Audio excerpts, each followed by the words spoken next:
क्या आपको भी लगता है कि अमीर होने का मतलब बैंक अकाउंट में 1 करोड़ रुपए होना है? बचपन से हमें यही सिखाया गया है। हम जब भी इंटरनेट खोलते हैं तो कोई ना कोई इन्फ्लुएंसर हमें करोड़ों की बातें बता रहा होता है। फिल्मों में, सोशल मीडिया पर और हमारे आसपास के माहौल में सक्सेस का मतलब 8 या 9 जीरो वाले नंबर से ही जोड़ा जाता है। लेकिन आज मैं आपको फाइनेंशियल दुनिया का एक ऐसा कड़वा और सच्चा सच बताने जा रहा हूं जो कोई सोशल मीडिया गुरु आपको नहीं बताता। आपकी फाइनेंशियल आजादी 1 करोड़ से शुरू नहीं होती। आपकी जिंदगी का असली टर्निंग पॉइंट, आपके सुकून की पहली सांस और आपकी वेल्थ बिल्डिंग का असली इंजन स्टार्ट होता है आपके पहले 10 लाख रुपए से। हाँ, आपने बिल्कुल सही सुना, पहला 10 लाख। ये सिर्फ एक रैंडम अमाउंट नहीं है, ये एक सर्वाइवल सर्टिफिकेट है। ये वो जादुई आंकड़ा है जहां आपका पैसा पहली बार आपके लिए काम करना शुरू करता है। उससे पहले क्या होता है? उससे पहले आप सिर्फ और सिर्फ पैसों के लिए काम कर रहे होते हैं। सोच कर देखिए, हर महीने की पहली तारीख को सैलरी आती है, फिर अगले 10 दिनों में घर का रेंट, ग्रोसरी, बिजली का बिल, कार या बाइक की EMI और वीकेंड के कुछ शौक पूरे करने में वो पूरी सैलरी खत्म हो जाती है। अगला महीना फिर से जीरो से शुरू होता है। आप एक ऐसी रेस दौड़ रहे होते हैं जिसका कोई फिनिश लाइन नहीं है। आप भाग तो बहुत तेज रहे हैं, लेकिन पहुंच कहीं नहीं रहे। लेकिन जब आप 10 लाख के माइलस्टोन को छूते हैं तो इस रेस के नियम हमेशा के लिए बदल जाते हैं। इस वीडियो में हम बहुत गहराई से डिकोड करेंगे कि आखिर पहले 10 लाख में ऐसा क्या खास है, क्यों इस दुनिया में पहला 10 लाख कमाना सबसे मुश्किल काम है और कैसे इस एक माइलस्टोन को पार करने के बाद आपकी वेल्थ रॉकेट की तरह उड़ान भरती है। चलिए सबसे पहले बात करते हैं उस फेज की जो सबसे दर्दनाक होता है, 0 से 10 लाख का सफर। ये सफर असल में आपके बैंक अकाउंट का टेस्ट नहीं है, ये आपकी पर्सनालिटी का, आपके धैर्य का और आपके इमोशनल कंट्रोल का सबसे बड़ा टेस्ट है। जब आप शुरुआत करते हैं तो आपका सेविंग अकाउंट बहुत छोटा होता है।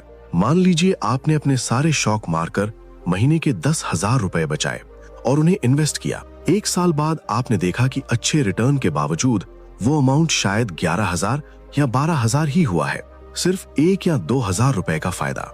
इसे देखकर आपका दिमाग आपसे बगावत करने लगता है। दिमाग कहता है, इतनी मेहनत की, इतने खर्चे काटे, दोस्तों के साथ ट्रिप पर नहीं गया, अपनी मनपसंद चीजें नहीं खरीदी और बदले में सिर्फ 1,000 का फायदा। इससे अच्छा तो मैं वो नया स्मार्टफोन खरीद लेता या किसी अच्छी जगह वेकेशन पर चला जाता। यही वो पॉइंट है जहां 90% लोग हार मान लेते हैं और इसी पॉइंट को कहते हैं द मिडिल क्लास इल्यूजन, यानी मिडिल क्लास का भ्रम।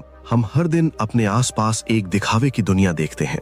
दोस्त नई कार ले रहे हैं, रिश्तेदार हर वीकेंड महंगे रेस्टोरेंट में चेक इन कर रहे हैं, फॉरेन ट्रिप्स की फोटो इंस्टाग्राम पर अपलोड हो रही हैं। हमें अंदर ही अंदर ये लगने लगता है कि हम जिंदगी में पीछे छूट रहे हैं और इस पीछे छूट जाने के डर से जन्म लेता है लाइफस्टाइल क्रीप, यानी खर्चों का अनजाने में बढ़ना। जब हमारी सैलरी 30,000 से बढ़कर 50,000 होती है तो हम उस एक्स्ट्रा 20,000 को सेव या इन्वेस्ट करने के बजाय 20,000 की एक नई EMI बांध लेते हैं। हमें लगता है कि अब हम ज्यादा कमा रहे हैं तो हमें ज्यादा बेहतर दिखना भी चाहिए। अब यहीं पर एक आम इंसान सबसे बड़ी गलती करता है। मान लीजिए आपने अपनी लाइफस्टाइल को अपग्रेड करने के लिए या घर के किसी गैर जरूरी काम के लिए 5,25,000 रुपए का पर्सनल लोन ले लिया। बैंक ने आपको इस लोन पर 18% का भारी भरकम ब्याज थमा दिया और आपने इसे 10 साल के लंबे समय के लिए फिक्स कर लिया। इस 5,25,000 के लोन के लिए आप हर महीने लगभग 9,460 रुपए की EMI भरेंगे, लगातार 10 सालों तक। जब ये 10 साल पूरे होंगे, आप बैंक को सिर्फ और सिर्फ ब्याज के रूप में 6 लाख से ज्यादा चुका चुके होंगे। यहीं पर आप खुद के लिए वेल्थ बनाने के बजाय बैंक की वेल्थ बनाने वाली मशीन बन जाते हैं। पहला 10 लाख कमाना इसलिए सबसे मुश्किल है क्योंकि ये आपको इस दिखावे की दुनिया और इस कर्ज के जाल से लड़ने की चुनौती देता है। यह आपसे कहता है कि कुछ सालों के लिए गरीब दिखना मंजूर कर लो ताकि पूरी जिंदगी सच में अमीर बनकर रह सको। अब बात करते हैं उस गेम चेंजर मोमेंट की। आखिर 10 लाख तक पहुंचने के बाद चीजें अचानक से इतनी आसान क्यों लगने लगती हैं? इसे समझने के लिए एक इंजन की कल्पना कीजिए। जब तक आपके पास 1 लाख, 2 लाख या 5 लाख रुपए हैं, तब तक कंपाउंडिंग का असर इतना छोटा होता है कि आपको दिखाई ही नहीं देता। लेकिन जैसे ही आपका पोर्टफोलियो 10 लाख के जादुई आंकड़े को टच करता है, गणित का असली मैजिक शुरू होता है। मान लीजिए आपके पास 10 लाख का इन्वेस्टमेंट बेस बन चुका है, चाहे वो इंडेक्स फंड में हो, स्टॉक्स में हो या गोल्ड ETF में। अगर मार्केट आपको साल का सिर्फ 12% का एक नॉर्मल एवरेज रिटर्न भी देता है, तो आपके वो 10 लाख रुपए आपको बिना कुछ किए साल का 1,20,000 रुपए कमा कर दे रहे हैं। जरा एक सेकंड के लिए रुकिए और इस बात को ध्यान से सुनिए। 1,20,000 रुपए यानी लगभग 10,000 रुपए महीना। ये 10,000 रुपए महीना आपकी किसी 1,000 रुपए महीना, ये 10,000 रुपए महीना आपकी किसी एक्स्ट्रा मेहनत का नतीजा नहीं है। इसके लिए आपने ऑफिस में कोई ओवरटाइम नहीं किया, इसके लिए आपने अपने बॉस की डांट नहीं सुनी। ये पैसा उस बेस ने कमाया है जो आपने अपनी शुरुआती सालों की बोरिंग तपस्या से बनाया था। पहले आप अकेले एक बड़ी बाल्टी में पानी भर रहे थे, ऊपर से पानी डालते थे तभी बाल्टी भरती थी। लेकिन 10 लाख के बाद मानो उस बाल्टी के अंदर एक ऑटोमेटिक मोटर लग गई है जो खुद ब खुद पानी खींच रही है। अब आप जो भी अपनी नई सेविंग उस बाल्टी में डालेंगे वो उस मोटर की स्पीड को और बढ़ाएगी। 0 से 10 लाख पहुंचने में आपको शायद 3 से 5 साल लग जाएं, लेकिन 10 लाख से 20 लाख पहुंचने में आपको उतना समय कभी नहीं लगेगा और 20 से 40 लाख पहुंचने का समय उससे भी आधा हो जाएगा। यही वो इकलौता कारण है कि अमीर लोग बिना ज्यादा मेहनत किए और अमीर होते जाते हैं, क्योंकि उनका पैसा उनके लिए 24 घंटे 7 दिन काम करता है। उनका पैसा कभी बीमार नहीं पड़ता, वो कभी छुट्टी नहीं मांगता, वो कभी थक कर ये नहीं कहता कि आज मेरा काम करने का मन नहीं है। लेकिन दोस्तों, 10 लाख की असली पावर सिर्फ इस गणित में नहीं है। 10 लाख की असली पावर आपके दिमाग में है। 10 लाख रुपए आपको रातों रात कोई अरबपति नहीं बनाते। आप कल जाकर कोई लैम्बोर्गिनी या प्राइवेट जेट नहीं खरीद सकते, लेकिन ये आपको जो सबसे कीमती चीज देता है वो दुनिया की कोई भी लग्जरी कार नहीं दे सकती, और वो चीज है शांति और निडरता। मिडिल क्लास की सबसे बड़ी बीमारी क्या है? डर, अनसर्टेनिटी। क्या होगा अगर कल अचानक मार्केट क्रैश कर जाए और मेरी नौकरी चली जाए? क्या होगा अगर घर में अचानक कोई बड़ी मेडिकल इमरजेंसी आ जाए? क्या होगा अगले 2 महीने तक सैलरी अकाउंट में कोई पैसा क्रेडिट ना हो? जब आपका बैंक बैलेंस 0 के करीब होता है या आपके ऊपर EMI का भारी बोझ होता है, तो आपके हर एक फैसले में ये डर छिपा होता है।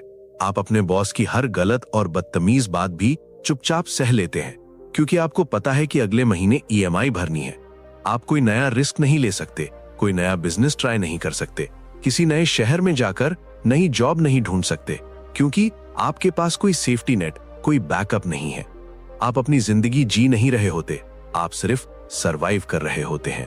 लेकिन जिस दिन आप पहली बार अपना पोर्टफोलियो खोलते हैं और वहां स्क्रीन पर 10 लाख का वो सॉलिड आंकड़ा देखते हैं, आपके अंदर एक बहुत गहरा साइकोलॉजिकल शिफ्ट आता है।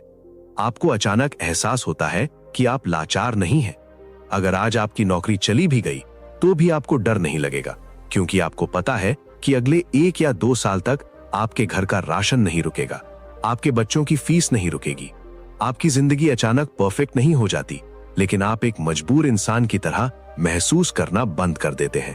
ये अंदरूनी आत्मविश्वास आपकी बॉडी लैंग्वेज में दिखने लगता है। आप ऑफिस में बेहतर तरीके से अपनी सैलरी नेगोशिएट कर पाते हैं। आप बिना डरे अपने आइडियाज रख पाते हैं। आप अपने पैसों को लेकर शॉर्ट टर्म सट्टेबाजी करना बंद कर देते हैं, क्योंकि अब आप हारने के डर से गेम नहीं खेल रहे, बल्कि जीतने की प्लानिंग के साथ खेल रहे हैं। तो अब सबसे बड़ा और फाइनल सवाल, ये पहला 10 लाख आखिर बनेगा कैसे? ये किसी रातों रात अमीर बनने वाली सीक्रेट टिप से नहीं बनेगा।